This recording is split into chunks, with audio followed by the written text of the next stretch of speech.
Now should be coming up.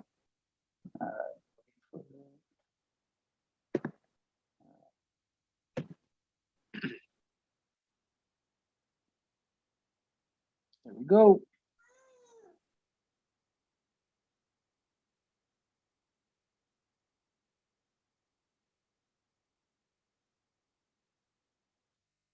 All right, let me just share.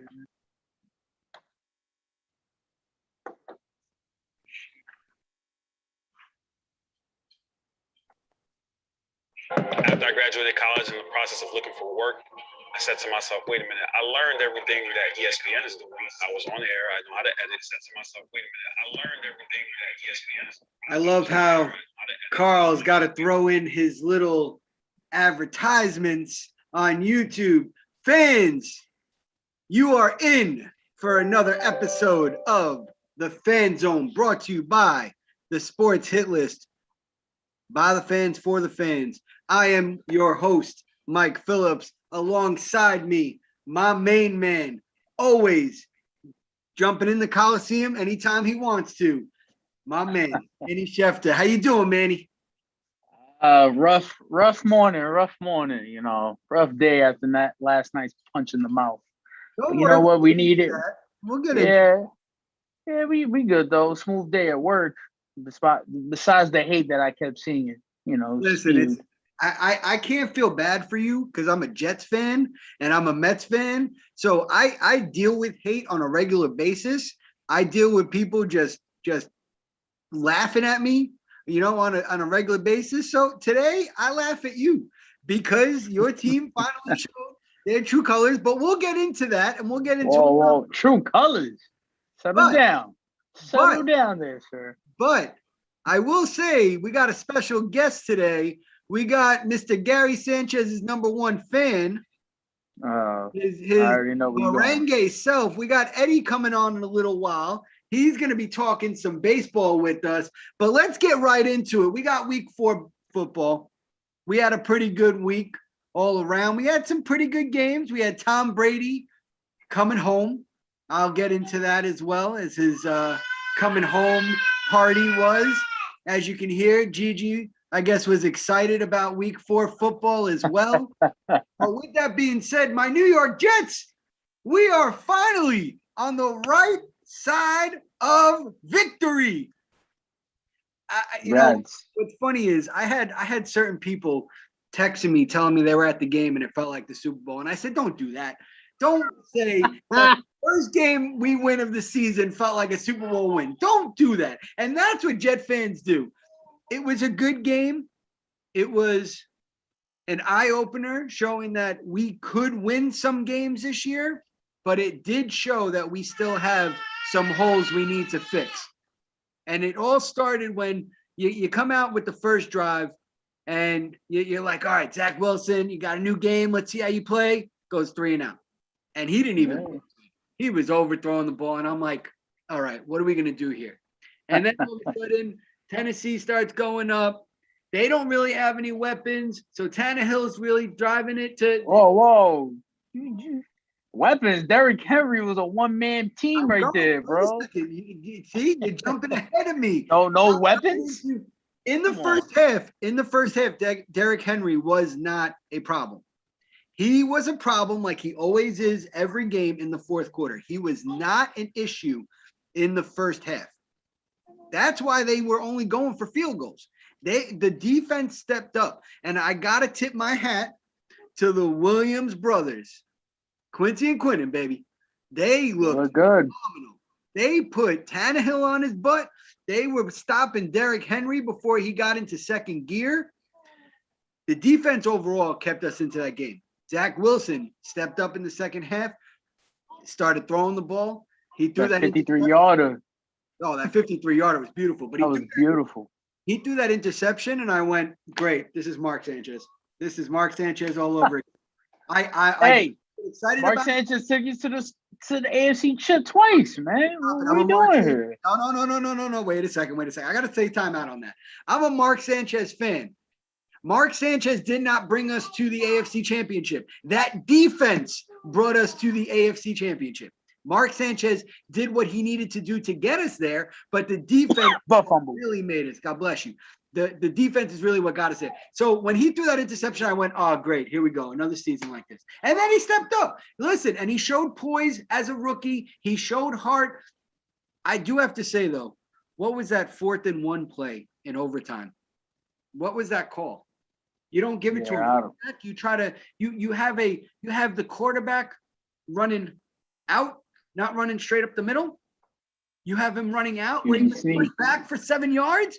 What are you doing? We could have ended that game and not had to give me a heart attack in overtime like you've had with your Raiders. And that's where I got to slip in right now. Here What we happened go. to your Raiders? We What got punched. happened? First off, just to give y'all a little sum up, what I found interesting watching the game yesterday. Raiders haven't scored a touchdown in every single game this season in the first quarter. Justin Herbert looked like Justin Herbert. The man is a certified bowler. I can hate on him because he's in my division, obviously. Okay. My division has two guys that are phenomenal quarterbacks, in Patrick Mahomes and Justin Herbert. Derek Carr is there too. But, as a Raider fan, it's just tough because I have to face these guys twice in the year. The Broncos, I can really give two craps about. Sorry, not sorry, Andrew. All right, your Broncos. Well, they got slapped around too. It's okay. They got slapped around. But I got to give credit to where credit is due. The Chargers did whip my team's ass, But see, now this is the thing that killed me. That actually got me happy. Despite having an atrocious first half, the second half we went out and we balled. Scored 2 straight touchdowns on 2 straight drives, I believe. But we're down 14-21. Okay, we're down 1 touchdown. I'm like, all right, we got this. Some of the play calling was a little sketchy because there were times like it was like a 3rd and 8 and we're doing a run play. Why are we doing a run play? They're literally rushing us. We had to legit do a whole shotgun play. But then I heard these comments after the game was over. We lost 28-14. Kudos to the Chargers for winning. But this is what really got me. Joey Bosa, who did nothing, no sacks. Well, he pressured the quarterback and stuff. He quotes and says, he's a nice, talking about Derek Carr saying, he's a nice guy. But when you pressure him stuff, he coddles into a ball and this and that. And I'm like, coddles into a ball? Like, what game were you playing? Like, the first half, you had him shook. I'm not going to lie. But when you pressure a quarterback constantly throughout the game and he comes out swinging in the second half, how is he curled up into a ball? Do you understand that? Like, there's plenty of great quarterbacks that have been pressured. I mean, you can go back with Brady and the Giants. Giants kept pressuring him, but Brady still kept trying to keep them in the game at the end of the day. Plenty of great quarterbacks get pressured by by good defenses, and they don't coddle into a ball. They fire right back. You make one mistake by an inch or even half a second, you give that much time to a quarterback, they are going to make you pay. So Carr snapped back and scored 2 straight drives. 100. I just want to say, we got punched in the mouth. We took this L. I'm fine with it. Why? Because we got the Bears next week, and I expect a blowout. I expect to destroy these guys. Listen, I'll tell you right now, though. I hate to interrupt you, but if you do not beat the Bears, and if you do not beat the Bears handily, I start pushing the ejector button and start running for the hills because the Bears are just terrible right now. They're just terrible. I mean, they won, so that helps them. Terrible. But pretty much the big highlight of the game for the Raiders was Hunter Renfrow on that fake punt, read the entire play and just straight up hit stick this man, channel his inner Ray Lewis. Like, Jesus, put this man down, made him fumble and everything and prevented the first down, which would have killed our momentum. But there's one more thing I want to say that I've really got pissed off about, and it's these damn taunting penalties. Mm-hmm. Do you understand? Darren Waller caught the ball, got the first down, and this was the first half. Got the ball, first down, throws it on the ground, And look, and mind you, the ref is right in front of him. The defenders are behind him. So again, how is that a taunting penalty? Yeah, How is they've gotten a little too ridiculous with these taunting penalties. There's no room for celebration anymore. It seems like anytime there's a celebration, anytime the ball is used as a prop, even in a non-derogatory way where it's just celebrating, all of a sudden it's a taunting penalty. It's I mean, a flag. how many times have we seen players when they get the first down, they go, and how's that not? Yeah, exactly. And they've done it in front of players, and that was never taunting. Now all of a sudden it's taunting. Or what about when the defensive lineman sacked the quarterback and then they start doing these wild shit like going crazy. Dances. It's ridiculous, but that's not taunting. Right. And then the last thing I want to say, again, there's no excuse for losing this game. There's no excuse. But the fact that you're in SoFi Stadium, this is what, a $5 billion stadium or whatever. Mm-hmm. Why was there a 30-minute delay for lightning in a dome? In a dome. For lightning. Okay? For lightning. In a dome. They got a roof. What is the lightning gonna do? Like, you know how stupid that is? I think that hurts. Why? That hurts players because think about it. These guys are supposed to play at 8:25. Yep. They're already geared up, they're rested, and this goes for both teams. It's not just the Raiders, it's both teams at the end of the day. And the fact that you literally killed their entire groove, now they gotta sit back and just be like, all right, I gotta wait. Now I'm gonna start getting aches and pains and cramps and whatever, however these guys work out and stuff like that before the game, pregame and stuff.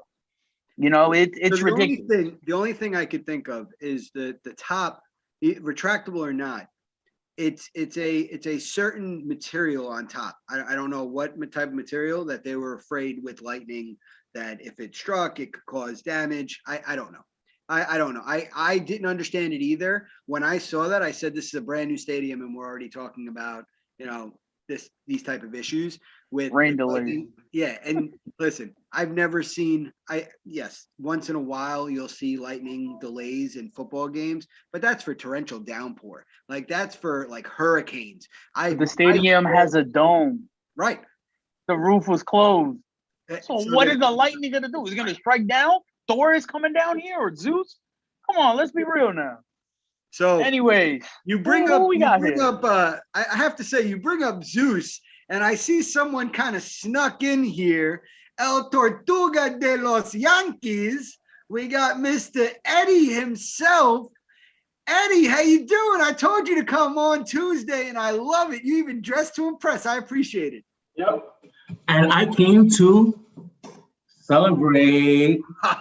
Well, wait a second. Hold on.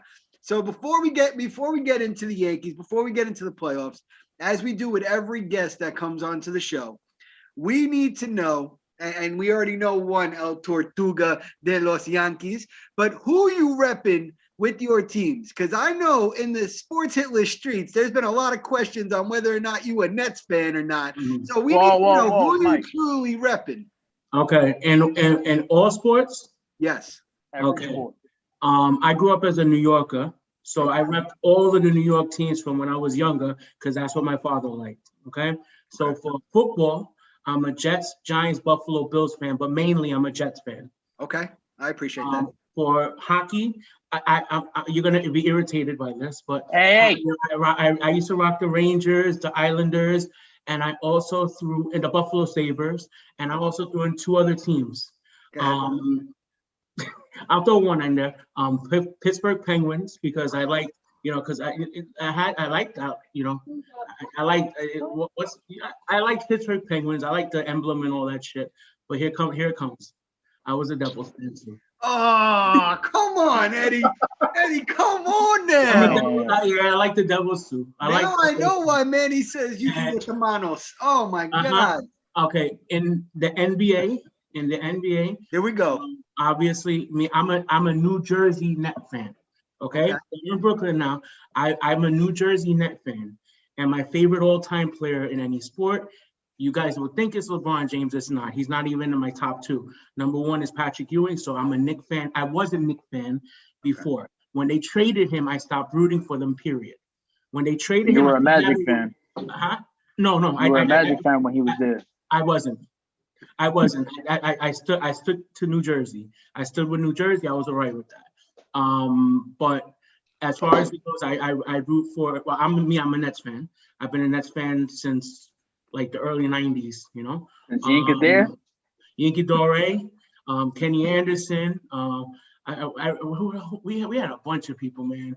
Obviously, DC. Petrovic. Come on, man. DC, Derek Coleman. Of course, Derek Coleman, Ed O'Bannon. I remember all those people. Don't forget about Jason Williams before. Let me tell you, funny story. I went and I saw a New Jersey Net game. They were playing in the Continental Airline Arena, and they were playing versus the Milwaukee Bucks with Glenn Robinson and Ray Allen.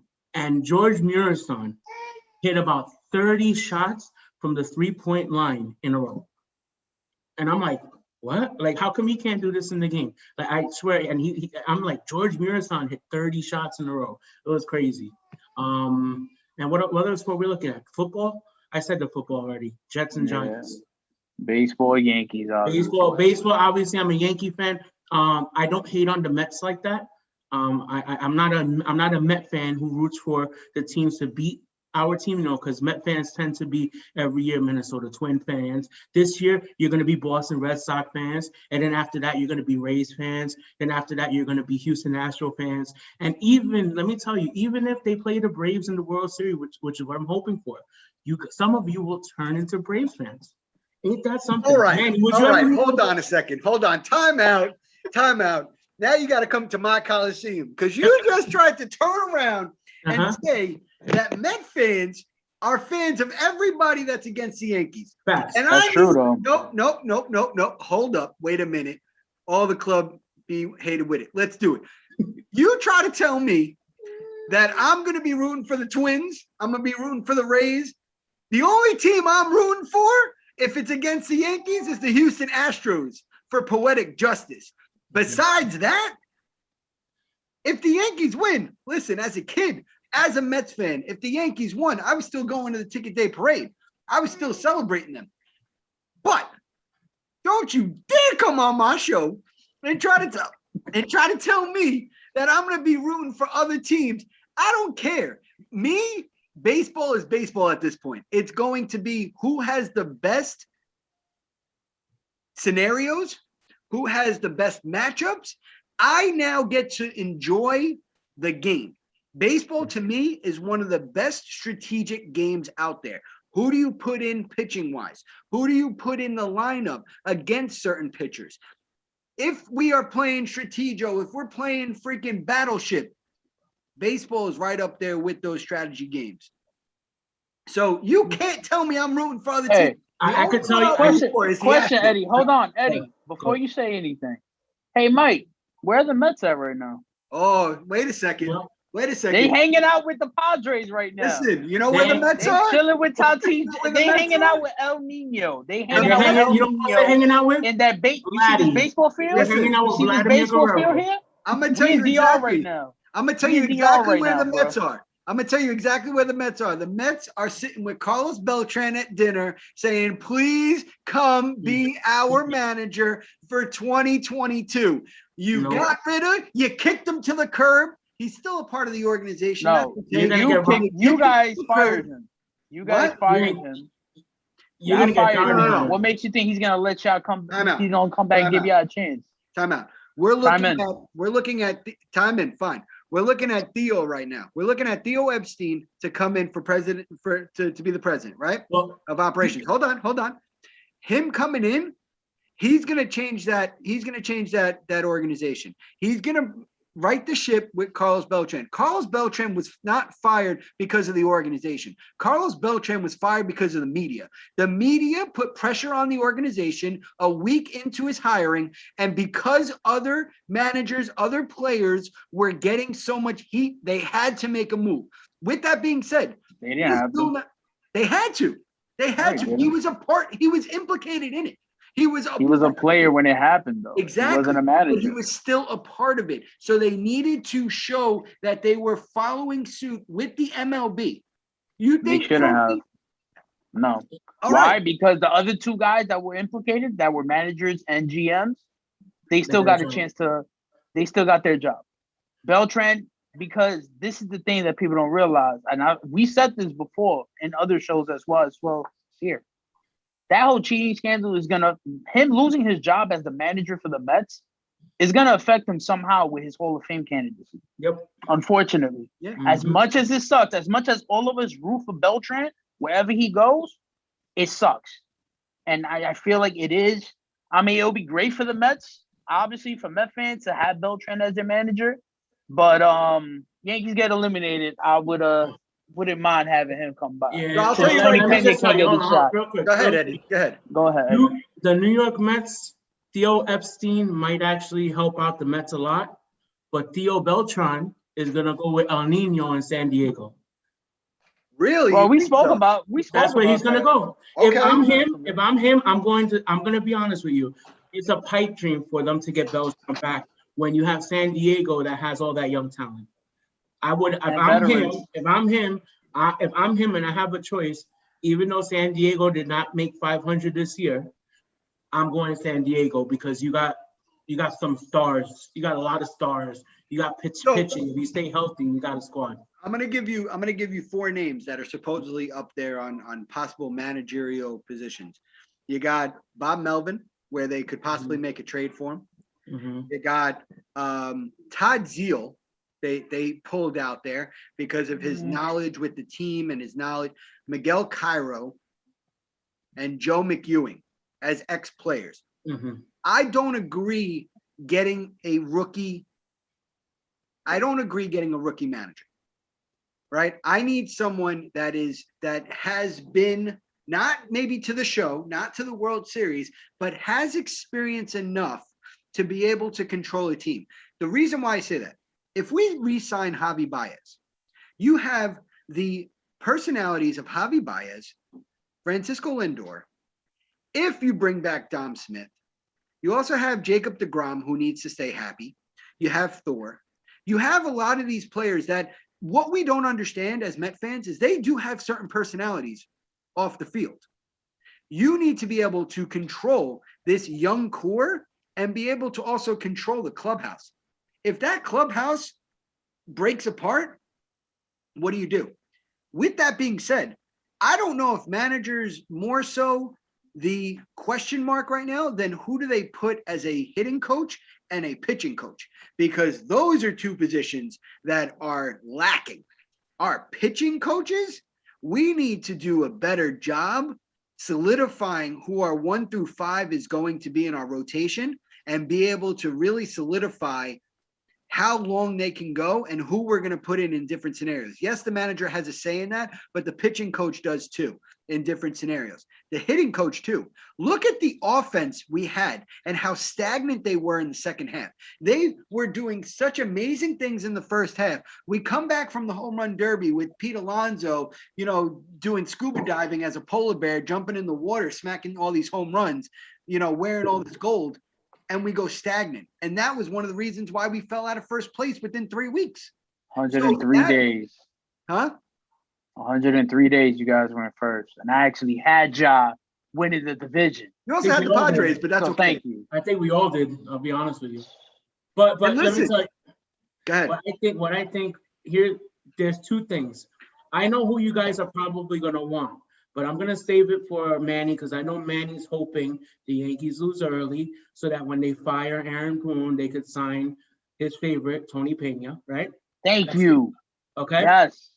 I know that I would say that Tony Pena would be a great coach for the Mets. However, Cohen needs to satisfy his Met fans, right? Mm-hmm.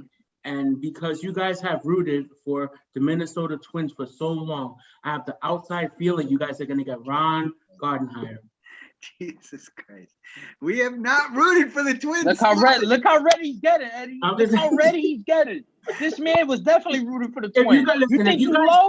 If you got a choice, I think my man is Kirby Puckett. Yeah, exactly. There it is. There's 2 people you go for if you're a Met, in my opinion. I think Tony Pena would be good for the culture in that stadium. He's older, but he can understand the players. Okay. What about Eduardo Nunez? Okay. He was actually the runner-up behind Carlos Beltran, which doesn't make sense. He was the runner-up behind Carlos Beltran, but they give it to Luis Rojas. Oh. Thank God he's not in the Lou. Looks like they needed He a doesn't carry yesterday. that Lou name. Matter of fact, how about Moises Alou? I don't know if he's if he's managing or has any experience, but I don't know if he comes I back. mean, he's a former Met. A field goal. I would even go to be totally honest, and sorry to cut you guys off, Edgardo Alfonso. He did amazing things with the Brooklyn Cyclones. He got them a championship, and then the next year they were like, "Oh, we're going to put you in a different position, and you're not going to be the manager anymore." I don't see how he wasn't the manager. I thought he was going to get it. Yeah, I thought he was going to get it. That's why I mentioned before. I'm like, I don't understand how come Edgardo Alfonso is not as revered as he should be. He's one of my favorite players. He didn't say nothing. He played the game great. He played it hard. He was an excellent player, excellent hitter, and he played during some of the best years for the Mets. Mm-hmm. So in that opinion, I think they would put him. How about for pitching, coach? How about John Franco?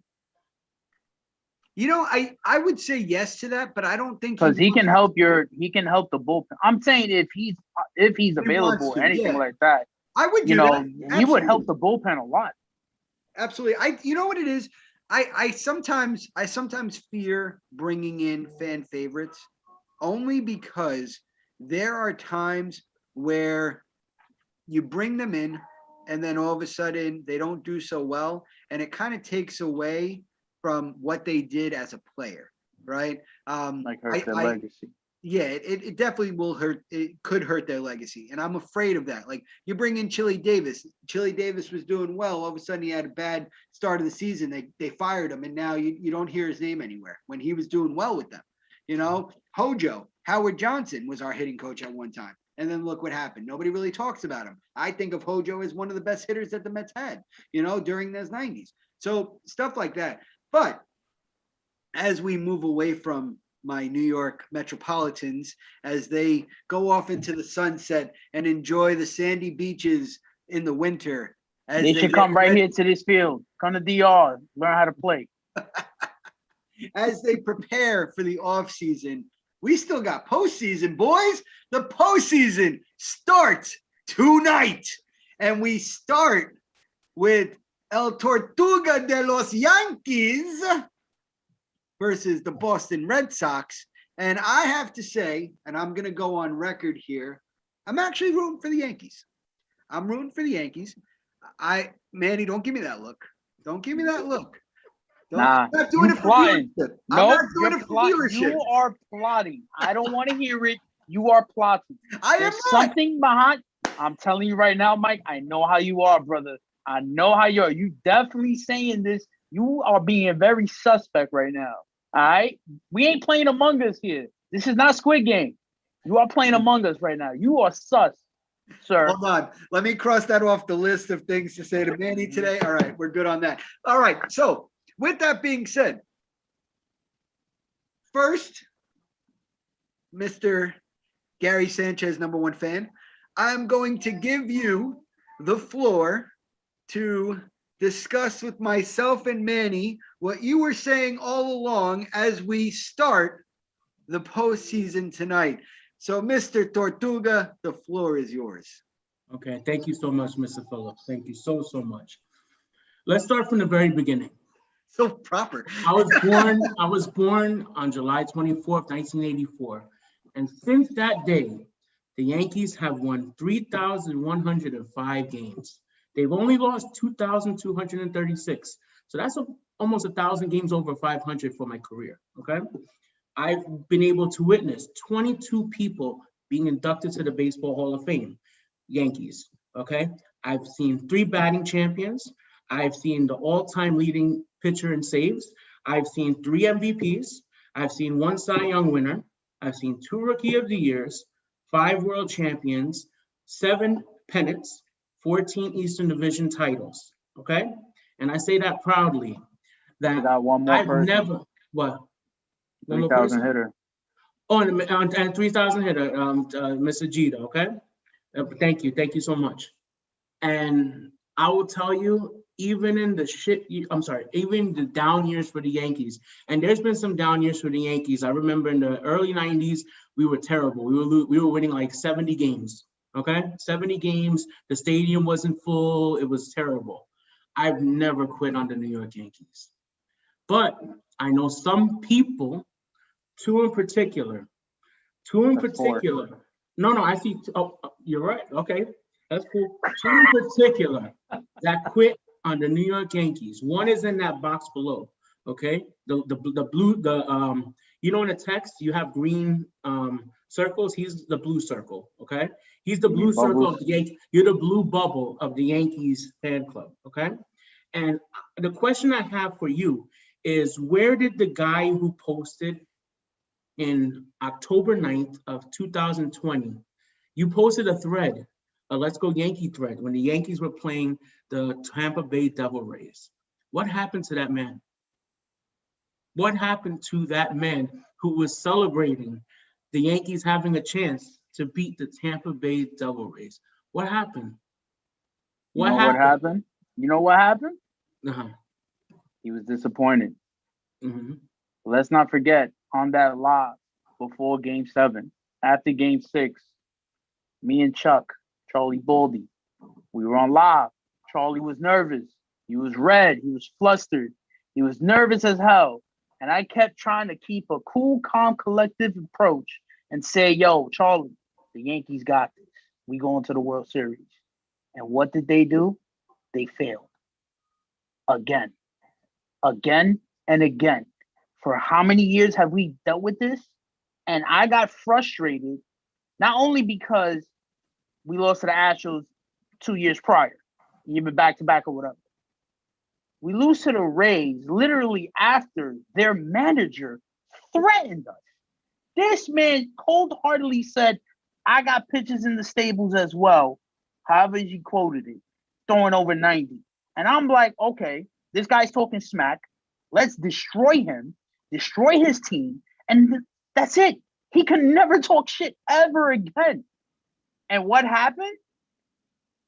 Where's Aroldis Chapman with his eerily smile, thinking like he's on the cover of Goosebumps after giving a walk-off? Mm.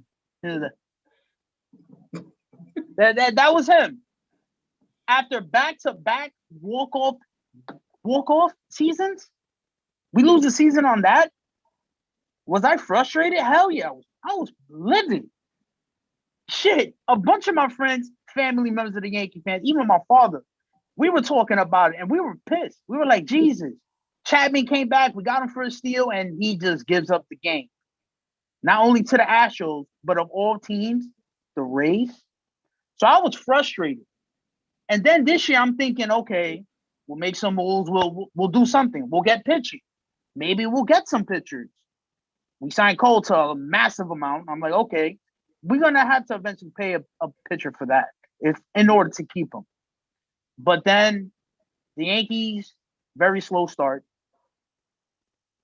Little by little, I just see a lot of inconsistency.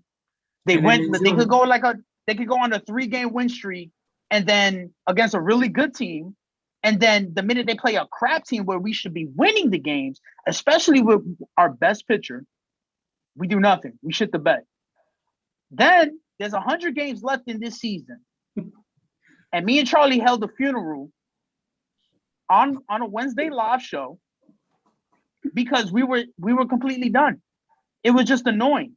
So it's like, instead of waiting to the last minute towards the end of the season to be pissed off, flustered, and just choose violence every single time the Yankees are mentioned, we decided, let's cut early.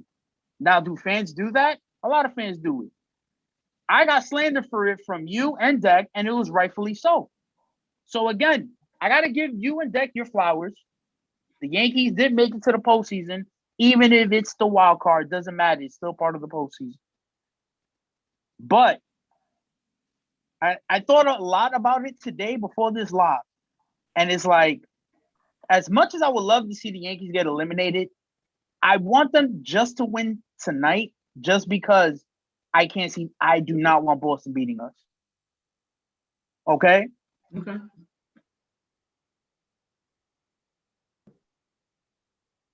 So The only thing I can say is that I expect them not to lose to the Red Sox today.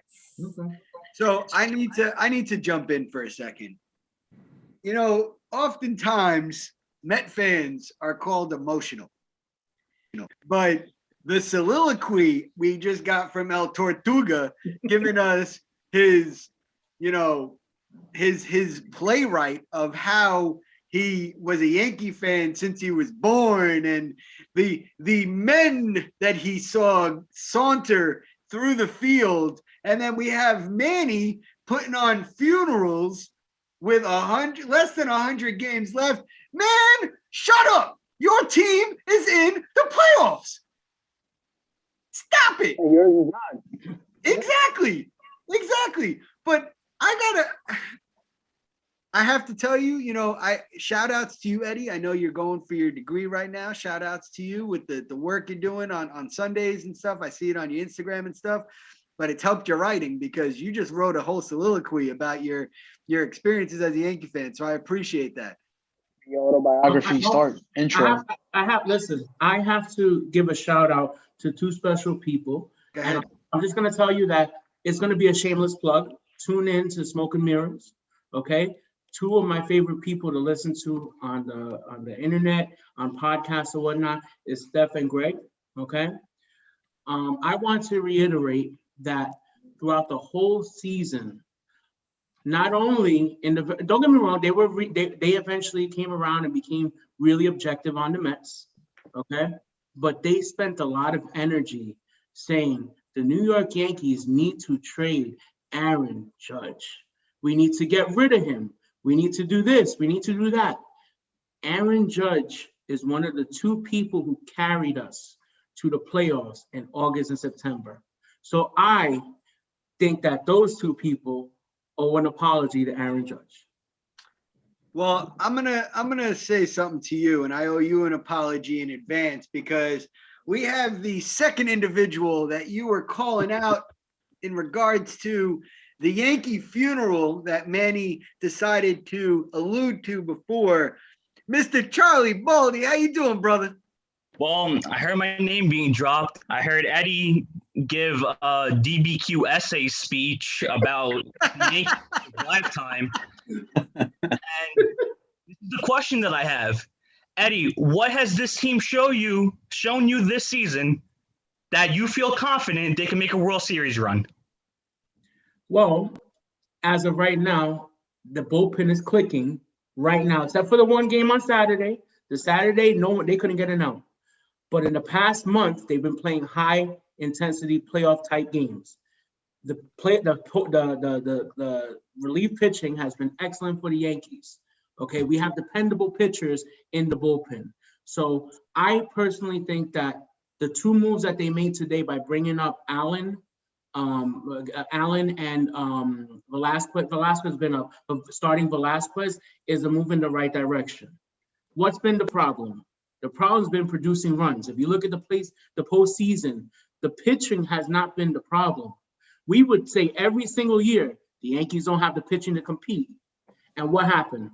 They outplayed Houston, the series they lost. They outplayed them. They had more base runners, more runners in scoring position, everything. They could not produce a run. It wasn't the pitching. I even think they outscored Houston the whole series. If I'm not mistaken, they outscored them. They had more runners on second, more runners on third, everything. They don't play small ball. That's managing, to be honest with you. I know you guys say a lot that it's analytics and all that stuff, which is right. But in a bunch of those games, if they play small ball, they win the game. So you need speed. So who do we have? Velasquez, he can get on base. We have a pinch runner in Tyler Wade. He could play defense. Velasquez plays very good defense. If he could work some walks and get on base, that's producing runs. So for me, I'm confident we have the lineup to, if we don't go cold, we have the lineup to compete with every team in the playoffs. The only one team that I don't think we can compete with, in my opinion, is the Dodgers. That's the only team for me. And that's because I haven't paid attention to San Francisco. I don't have no idea who's on San Francisco. I don't know who's on the team, I promise you. The only team that I can tell you that I don't think we can compete with, in my opinion, is the Dodgers. Everyone else, I think we have the lineup to compete with. So I got to stop right there. I got to stop you right there because now you're being delusional. The Yankees made the postseason. Congrats. They're going into the wild card game against the Red Sox. The Red Sox are a good matchup for them. But besides that, I don't see how they can be very successful in the postseason. And for me, what I've seen, that bullpen is shoddy. That bullpen can either come out and give you 1, 2, 3, or that bullpen can put on 5 different base runners and put you down 2 runs within an inning. And I say this as a Mets fan where we don't have a bullpen. So I see bad bullpens and I can say, oh, that looks familiar. So I see it a lot. But with that being said, if you don't get to Eovaldi within the first 4 innings, I don't see you winning tonight. You got to get to him within the first 4 innings. We got to hit him the first 2 innings. Absolutely. If you don't get to him within the first 4 innings, I see there's going to be difficulty for you guys winning that game tonight. Here's what I like. The reason why is because Stanton, yes, did he smack, past Fenway, broke a couple of windshields the last time you were there? Absolutely. Is he going to do it tonight? Time will tell. We got an hour and 15 minutes to be able to see that. But with that being said, is that really going to happen? I don't know. But yes, it only takes 1. But I don't know. I don't know. This team has been consistently inconsistent, if that makes sense. They've been consistently inconsistent. They can go on huge runs where they went, 13 in a row, 14 in a row, and then they went 8 losses in a row, right? This is why I can't put my stock into them. They have the talent, and if they all come together at the right time, yes. Can you make noise? Absolutely. But teams that have been sustainable the entire season, Tampa Bay, Houston, Dodgers, the Giants, those are teams, the White Sox, those are teams we're going to be talking about as we move through these rounds. I don't see the Yankees going past maybe the first round after the wild card if they can get past Boston. And you know how Boston plays you every year. It doesn't matter who's on their team. You know how they play you. Charlie, you were going to say something, sir? Yeah. So let me run it by this. Ready? Everything that I said about the Yankees this season has come true. Eddie, I was on a live with you and Carl. I said they're going to get 90 wins and probably make the playoffs just based on talent alone. They got the 90 wins and they made the playoffs, right? Playoffs, right?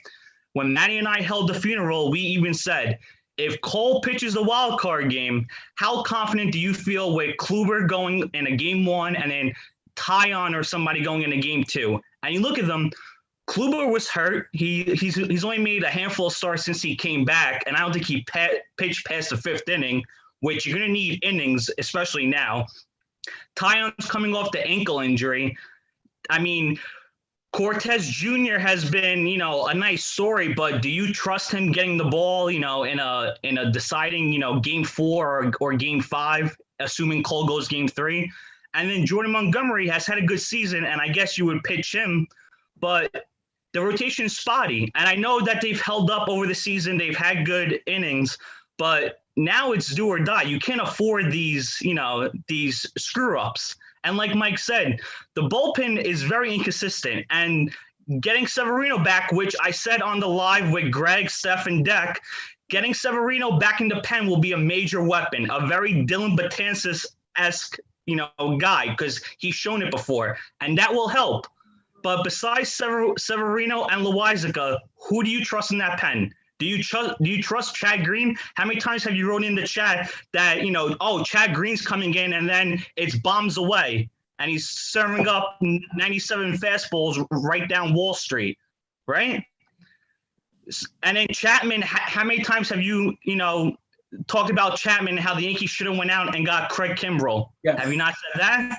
Yep. And like Manny said earlier today on the show, Chapman's blown it in big games for the Yankees in the postseason. Did it last year? Did it the year before against Houston? History repeats itself. Can I tell you? Wait. One more thing. Now go back to their lineup. They're without their best contact hitter, and I know that he's had a bad year, but they don't have LeMahieu there at the top of the order, right? Torres has picked it up. Gallo is your Adam Dunn of 3 true outcomes. He either walks, strikes out, or hits a homer. He's batted like 160 since they traded for him.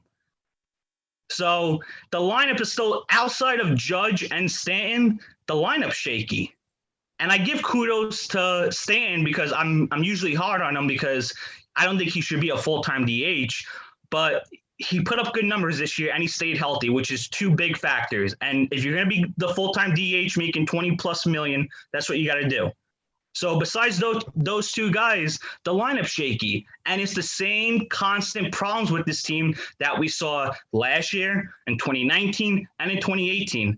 So why are me and Manny going to sit here and say, oh, maybe this year will be different when it's been the same problems? And they don't address the issues. The only type of addressing they did was getting Rizzo and Gallo because the analytical nerds finally realized, hey, you know what? Maybe you can't win with an all-righty lineup. Maybe you need lefty bats. Oh, really? You don't say. And when Brett Gardner was their only lefty bat hitting third, is that a World Series lineup to you? I don't think so. So what from this team shows you, now I do think they'll probably beat Boston, right? I think they match up better against the Red Sox. They have the better team than the Red Sox. I think they'll probably knock Eovaldi around, I hope. But Cole hasn't been good since he got injured. And I think they rushed him back because things were tight in the wild card race. And hamstring injuries are very tough to come back from, especially for a pitcher, because you know most of it is the lower body pushing off. So what is proving to you that this team is not going to relive the same moments that they did the past 3-4 postseasons? Can I just say one of the best things on any air is watching Charlie's vein pop in his neck when he's talking about when he gets so annoying. I get nervous with Chuck, man. I worry about his health when that happens, man. But I do have on the Yankee shirt, all right? I do have on the Yankee shirt, all right? I'm gonna sit and watch the game. But Eddie, what's your rebuttal? Eddie? My rebuttal is this is the same exact thing that we as Yankee fans have said for the past 3 postseasons, okay? Pitching has always been, oh crap, number one, James Paxton's going to be our number 1 pitcher it's going to be shaky for him. It's going to be shaky for anybody who's coming in for the Yankees. The problem has been, even when we think and we believe, I still believe the Yankees starting pitching is weak, okay? They always, in the postseason, surprise me. They have not lost the last postseasons because of their starting pitching. They haven't. They've lost the postseason series because they don't know how to manufacture a run. That's the problem. And I agree with you. And that's why when they sent down Greg Allen, I was upset. I'm like you got this guy got some potential because he's got some speed. He could run the bases. Velasquez, awesome on defense, fast as hell. Tyler Wade, he's fast. Okay, you have people that can come in and produce a run. All you gotta do is drop a few damn bunts. Okay, that comes from the coaching. The manager needs to go ahead and manage the game, not over-manage it. He needs to manage the game that's in front of him. Am I confident in our starting pitching, thinking we have a great pitching rotation? Absolutely not. But I don't think that's gonna kill us. I think if anything kills us, it's gonna be not being able to get a runner in from second. That's what's gonna kill me. That's right there. If I have any worries, that's it right there. That's it. And as far as it goes with Chapman, here's what we've seen. We're watching in front of our own eyes. Loaizaga, I promise you, if Chapman gets shaky, Loaizaga will be the closer. Loaizaga has the stuff. Even Mariano gave him his endorsement. He said, what you got here, you got me. That's me right there. He said it. His stuff is electric. He throws hard as hell. He knows where to put the ball. If things get shaky with Chapman, the right thing to do, next man up, put Loaizaga. He's got the stuff. Take your chances. Do you want to take your chances in the postseason? No, but it might be beneficial. It might be beneficial to make Loaizaga the closer. And then the guy coming in the 7th inning, hey, maybe it's Severino. I was scared bringing Severino this late in the season because he's coming off of injury. How productive is he going to be without getting hurt? You know? So He's been good. okay. He's been good. So for everybody here, I want everybody to give their opinion. I'll go last if anything. Give your take on today's game. What do you how many innings does Cole go? Who performs? What's the score? Who wins? Like give your prediction for tonight's game.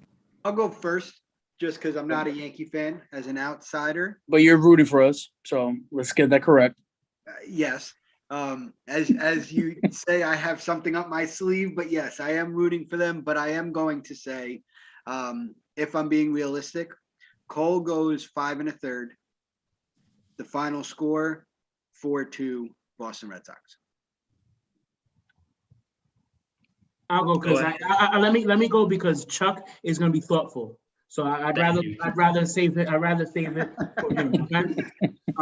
I'm going to. This is going to bite me in the behind because I said this the other day about Jameson, not Talon. Who pitched on Saturday? Montgomery. I said Monty's going 7. In this game, Cole's going 7.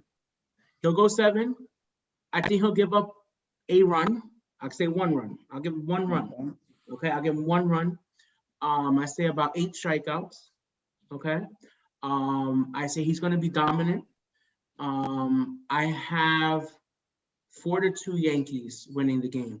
And on the offensive end, I think the hero for the Yankees is going to be Anthony Rizzo. I think for whatever reason, I feel like you got that's that part of Fenway Park. He's going to hit a home run, and I think he'll be the offensive hero. Okay, let's go, Chuck. I think Cole pitches into the 5th. And I think this because he has the hamstring injury, like I just mentioned. And I think they'll only let him go 2 times through the order. And we've seen it all season. The Yankees always play for tomorrow. They never play for today.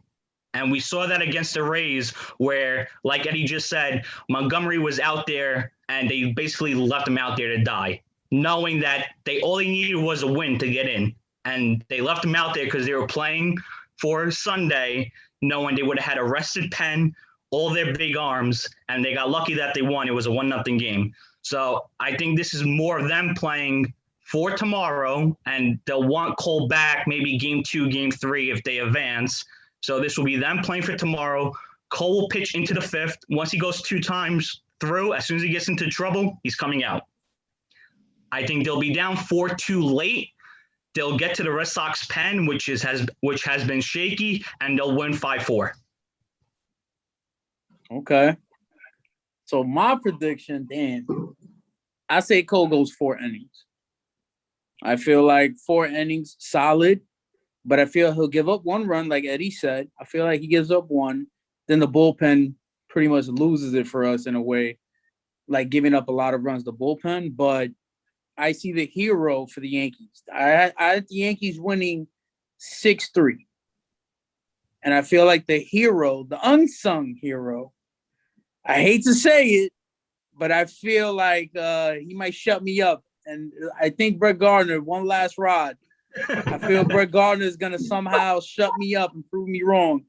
Even though Eddie has been a big advocate. I got to give Eddie his flowers. He has been a big advocate and defending Gardner this entire season. And I keep coming at him because I feel like he's wasting a spot. Yes, I understand it is his final season. Hopefully, I pray. But he wanted to do it in front of the fans. So that I can say I can give respect to. But I feel like he somehow saves the Yankees. Somehow. So the Mets fan is the only one that went for the Red Sox in all of this. All right, that's cool. I don't think you're hating. I don't believe you're hating. Okay? I'm not. He's a hater. He's a hater, Eddie. I don't want to hear it. Shut up, Manny. Look how ready he is. I told you. I told you he had something. He was waiting. Wait, Gardner. Let me just say something with Gardner. Gardner, I've been defending Gardner all year. Okay, and it's poetic justice that when I caught the ball on the day that Derek Jeter he got into the Hall of Fame, I wrote my father a nice spiel. I'm like, thank you for giving me all these tickets to the game. Blah blah blah. The 2 minutes later, it was Brett Gardner who hit me the foul ball. he right, he hit the ball to me. So the fact that it's from Gardner, that's one of those things that made that moment unbelievable, because I've been supporting Brett Gardner. In the very beginning of Brett Gardner, I'm like, what the hell, we got this guy, get rid of him, because I'm so used to having like great ball players, and this guy is still on the team, and I'm like, he doesn't do anything great, but we kept him, and I started to like him. He's a good player to have, so yeah, I'm he's just like a happy. fan. He's essentially like one of those veterans. Fan favorite. The fan favorite that you want on your team. So I want to ask everybody on the panel, as we're getting close to time, who's your World Series champ prediction? Oof. I'll go first. Let me go first. I got the Dodgers again. Against who though? Who they playing against? Dodgers are playing the Yankees. That's it. And that's a real answer. I think that's a no trolling. That's a real, no that's trolling. Not a troll. Straight up. That is a straight real answer. My team, I'm confident. I'm going to tell you it's going to be a Dodger Yankee World Series, and I can't see us realistic. I can't see it being the Dodgers got a team, man. What are you going to do with those? That's pitching. That's pitching that can go 9 every single game. Like what are you going to do with that? So. And imagine if they had Trevor Bauer. Oh my God. I forgot he's not even pitching. Good Lord. So yeah, I got Yankees, Dodgers. Dodgers win the World Series.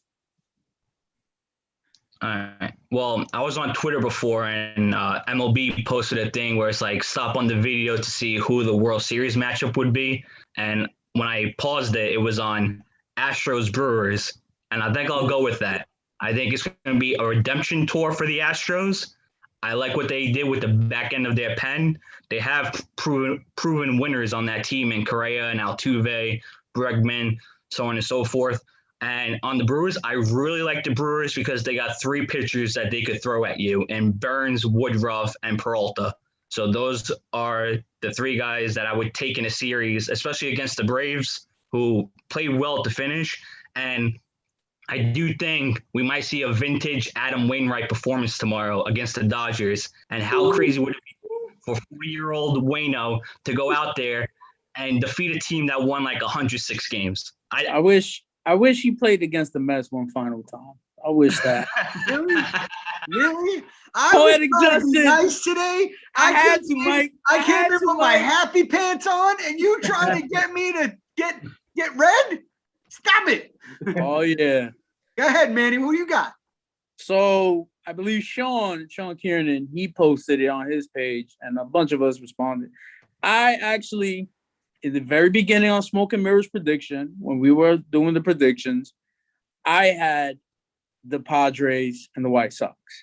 Now I have to hold my L. The Padres have stunk it up towards September. Right, Eddie? Made me look like a fool. So I got a crack on the Padres, but I deserve all the slander because I'm pretty much the only one that was rooting for the Padres at all.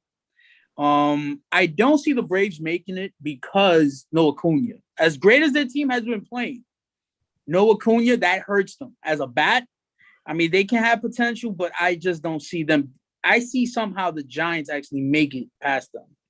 I believe they play them, but if that's possible. But I'm going Brewers and White Sox. I'm sticking with the White Sox. I've said it before. And Eddie, I'm telling you, Eddie, if somehow the Yankees play the White Sox in the ALCS, I am buying a Tim Anderson jersey. Okay. That's it. So I feel like we got to watch one of those games together, to be honest. Oh no, definitely. We can all link up. Yeah. So I'm kind of half on Manny's side. I'm going Chicago White Sox for the San Francisco Giants. Okay. I think San Francisco, the way they played, they were the first team to 100. They shocked us. They shocked everybody. They went from like a 0.6 chance to making the playoffs at the beginning of the season or some low, percentage like that to 99.9% and making the playoffs.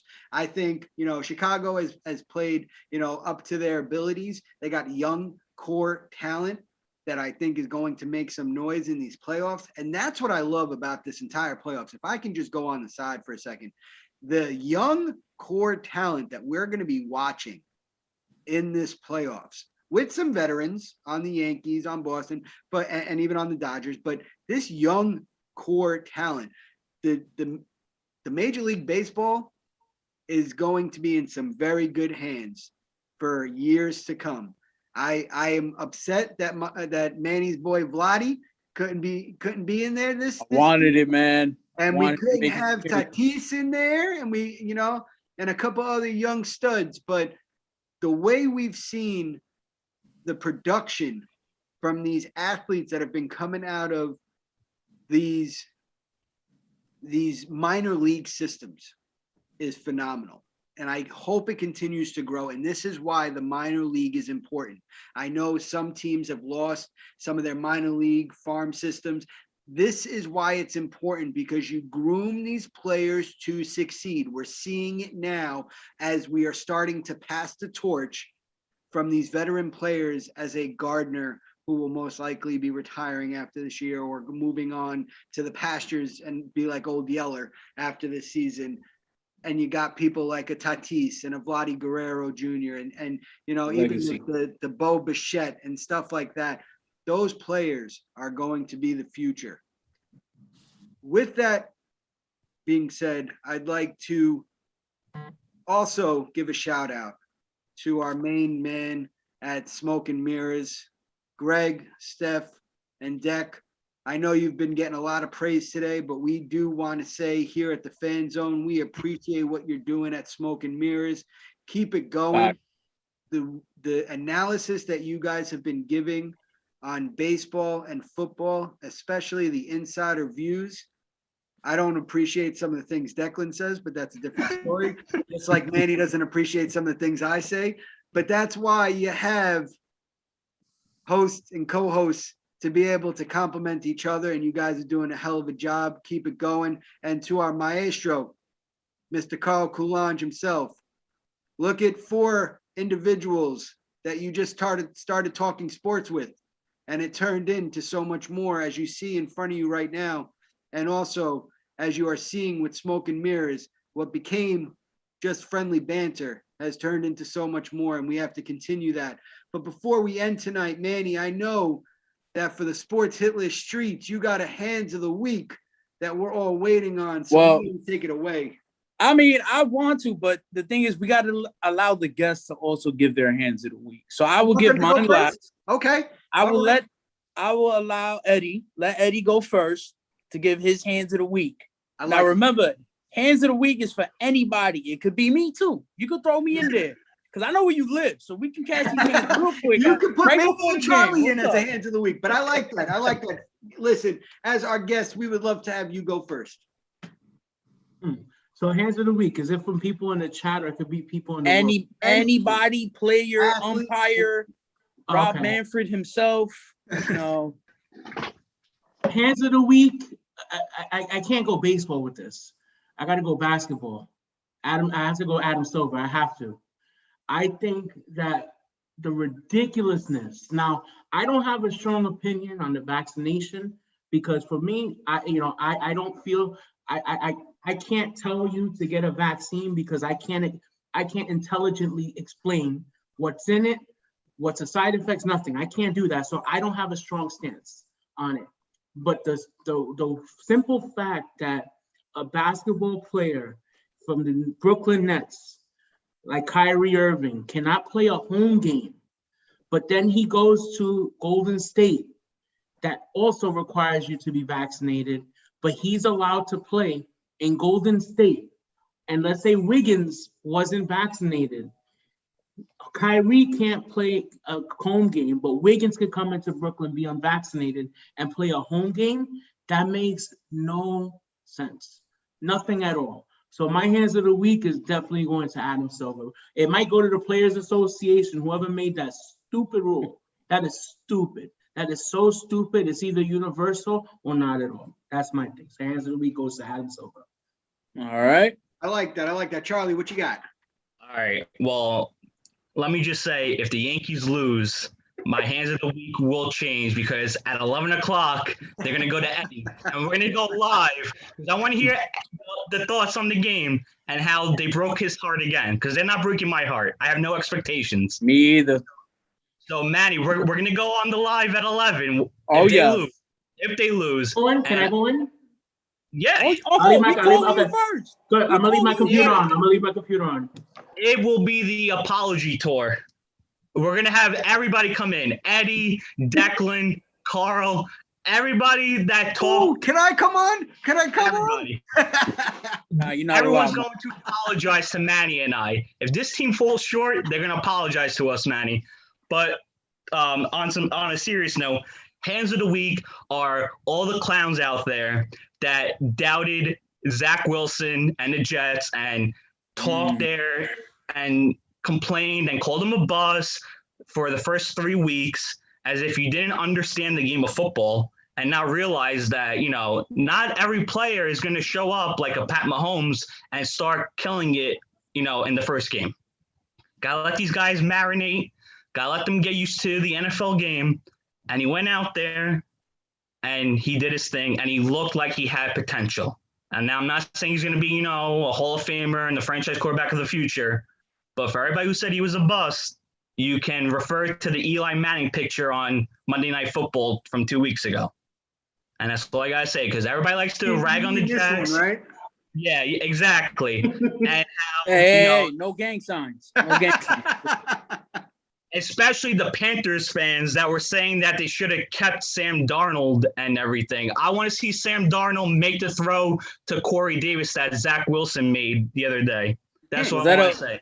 Was that a shot at Travis? Because he the only one I know. No. Travis wasn't the one who posted, but a lot of Panthers fans saying that the Jets made a mistake. Noah. Yeah, Noah and Dean were saying how the Jets made a mistake. They acted like Sam Darnold was all of a sudden Peyton Manning, which, I mean, and I'm a Sam fan, but they started, giving their reviews after week 1.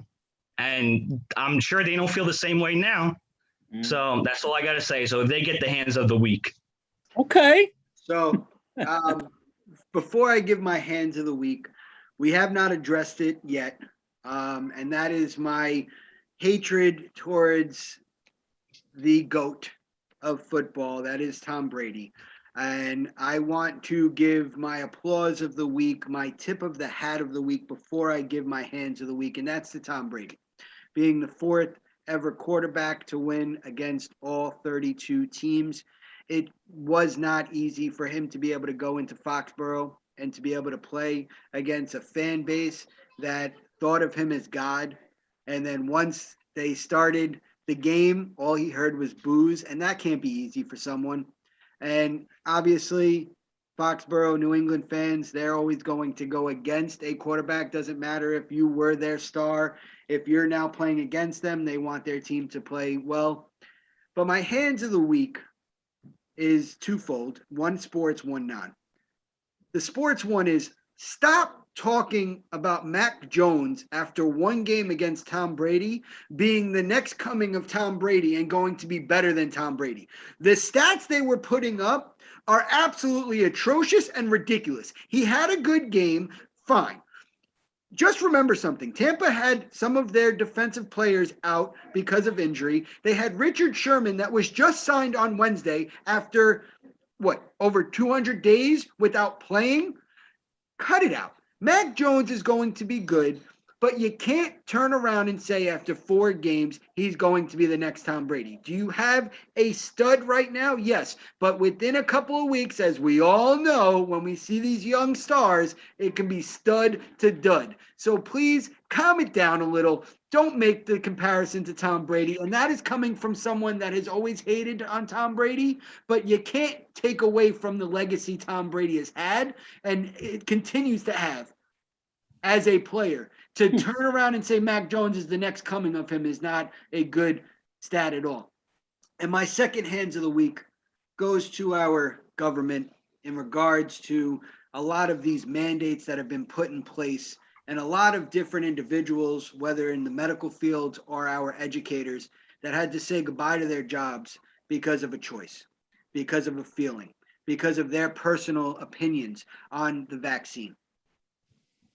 Because of that, nothing else was put in place to say, we'll keep you as educating our young minds.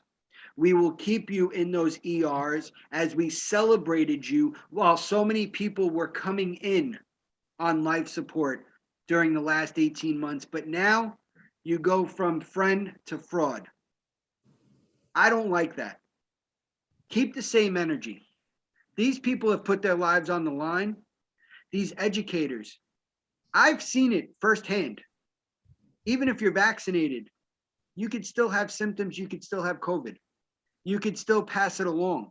And now you could even pass it along to the children within the schools.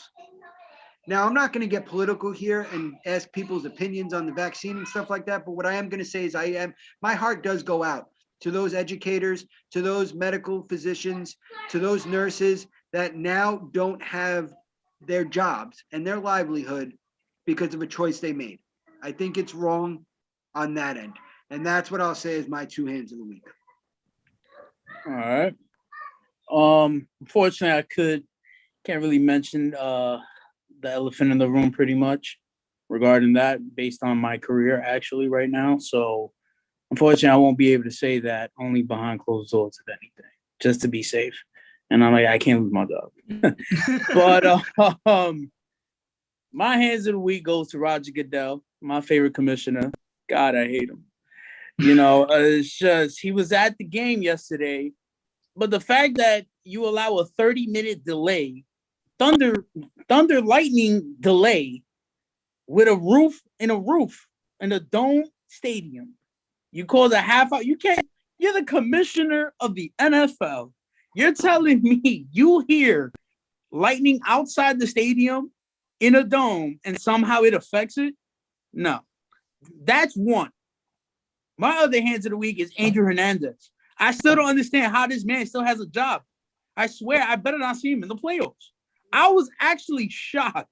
This man actually was umpiring the game this weekend again for the Yankees. Actually, it was Sunday, right? It was Sunday's game, and I'm like, I'm just looking for an excuse to blame him for everything. Because God, I cannot stand Andrew Hernandez, and I hope Jeff Passan sees this. You know? It's just God. I mean, I can't stand him, and I still can't stand Rob Manfred. How many times is he going to be your hands of the week, though? He's been your hands of the week for maybe 3 or 4 weeks now. I mean, Roger Goodell is number one today, but you know, I still got to throw in my hatred. I got to stay consistent. Honestly, I got to stay consistent. One of our contributors, you mentioned you were going to try to put them as one of the hands of the week. Is that still on there, or are we waiting until next week? Oh wait, well I forgot to mention the entire Padres organization deserves the hands. Okay. Even El Nino himself deserves the hands. So for making me look like a fool in my prediction. I guess we're gonna have to wait till next week because you had specifically stated to me that you were going to give hands of the week to one of our contributors on the sports hit list, but we have to keep them waiting till next week in regards to some of your feelings about a certain someone in regards to certain sports. I won't give too much away. But with that being said, I would like to thank our two guests, one surprise, one that was on the guest list, but the landlord gave the key and opened the door. So we had to welcome him in. Mike, can I give a quick hot take for the game tonight? Yeah. Uh-oh. I give a guarantee the Yankees will win just for Eddie because, and listen carefully, because Evaldi is the best pitcher on the Red Sox staff for tonight, but Cole isn't the best pitcher on the Yankees staff tonight. Huh. Okay. And that's why they'll win. And with that being said, I know we will all be sitting there intently. You guys said you're going live at 11, but if you've ever watched a Yankees Red Sox game, you won't be going live until about 12 Save that bottle, Eddie. in the morning. Save that bottle. So listen, and just because you win a wild card game, you don't need to pop the bottle yet because you still got the playoffs. I'm popping it tonight. Well, listen, you could also pop it on the weekends when you have your mimosas at brunch because at the end of the day, it's going to be playoff baseball. I am looking forward to it. As you've heard here fans, we've given you our predictions. We would love to hear yours. You might think we're crazy. You might think you agree with us. But at the end of the day, we want to hear from you. As always, I'm Mike Phillips. This is Manny Hermanos Schefter.